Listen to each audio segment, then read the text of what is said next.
बच्चों, आज हम उदारवाद और उग्रवादी विचारधारा में मूल अंतर के ऊपर दृष्टिपात करेंगे। उदारवादी और उग्रवादी विचारधाराओं में जो अंतर है, उस क्रम में हम देखते हैं। पहला है स्वशासन की व्याख्या में अंतर। जैसा कि हमने देखा, उदारवादी स्वशासन के अंतर्गत वे ब्रिटिश सरकार की न्यायप्रियता में विश्वास करते और ब्रिटिश शासन के अंतर्गत स्थानीय स्वशासन में स्थानीय शासन में भागीदारी चाहते थे और वे ब्रिटिश शासन के अंतर्गत ही धीरे धीरे संवैधानिक और राजनीतिक शिक्षा प्राप्त करना चाहते थे, संवैधानिक अधिकार प्राप्त करना चाहते थे। जबकि उग्रवादी के विचारधारा में स्वशासन से तात्पर्य था स्वयं का शासन और सुराज्य ही उनका अंतिम उद्देश्य था।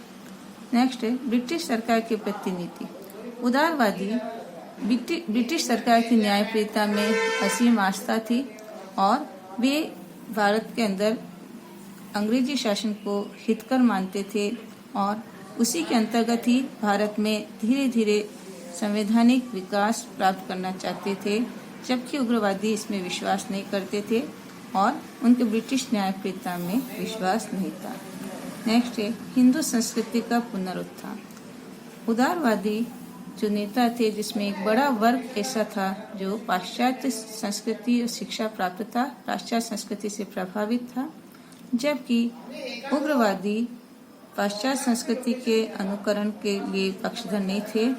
वे प्राचीन भारतीय हिंदू संस्कृति की महानता और गौरव को पुनः स्थापित करना चाहते थे और उसी आदर्श के अनुरूप देश का राष्ट्रीय नेतृत्व और युवा वर्ग में चेतना जगाना चाहते थे। उदारवादियों का अंग्रेजों की न्यायप्रियता में विश्वास था, लेकिन उग्रवादी उसे एक धोखा मानते थे और इसीलिए उग्रवादियों के प्रति सरकार की नीति भी काफी कठोर रही थी। उदारवादी जहाँ केवल संवैधानिक तरीकों में ही विश्वास करते थे, वे कोई ऐसा कार्य नहीं करना चाहते थे जिससे कि सरकार को परेशानी हो। इसलिए उनके कार्य के तरीके थे मांग पत्र प्रस्तुत करना और जो है प्रतिनिधि मंडल भेजना। इस प्रकार के उनके संवैधानिक तरीके थे। जबकि उग्रवादी आत्मनिर्भरता और स्वतंत्र कार्रवाई करने के पक्षधर थे। वे स्वदेशी के प्रयोग का पक्षधर थे, उस पर बल दिया और विदेशी माल के बहिष्कार करने तथा जन जागरण के अंदर विश्वास करते थे। राष्ट्रीय शिक्षा। उदारवादी विदेशी शिक्षा को अच्छा मानते थे और उग्रवादी राष्ट्रीय शिक्षा के प्रचार के समर्थक थे और इनका विश्वास था कि राष्ट्रीय शिक्षा ही हमारे युवा वर्ग के चरित्र का निर्माण करेगी।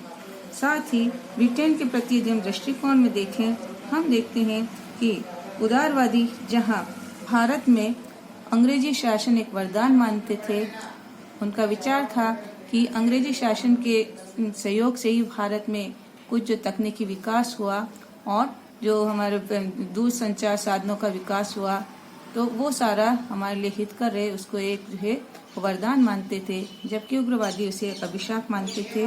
उनका कहना था कि एक अच्छी विदेशी सरकार के स्थान पर जो खराब स्वदेशी सरकार बहुत अच्छी है और वे बिना राजनीतिक स्वतंत्रता के किसी अधिकार की कल्पना भी नहीं कर सकते थे। इस प्रकार हम देखते हैं कि उनका उद्देश्य, उदारवादियों का उद्देश्य केवल भारत में अंग्रेजी शासन के अंतर्गत ही संवैधानिक विकास और शासन में भागीदारी थी। जबकि उग्रवादियों का मूल उद्देश्य स्वराज्य और स्वशासन तथा स्वराज्य प्राप्त था और जो पूर्ण स्वतंत्रता की ओर अग्रसर होना उनका मूल उद्देश्य था।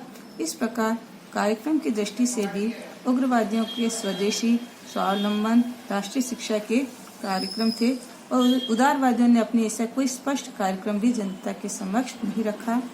उदारवादी राष्ट्रीय आंदोलन एक विशिष्ट वर्ग तक ही सीमित रहा, जबकि उग्रवादी राष्ट्रीय आंदोलन को उन्होंने निम्न जनता और मध्यम वर्ग को भी उससे जोड़ा और इसे एक जन आंदोलन बना करके विदेशी सरकार के ऊपर दबाव डाल करके और अपने राजनीतिक अधिकारों के प्राप्त करने का प्रयास किया। धन्यवाद।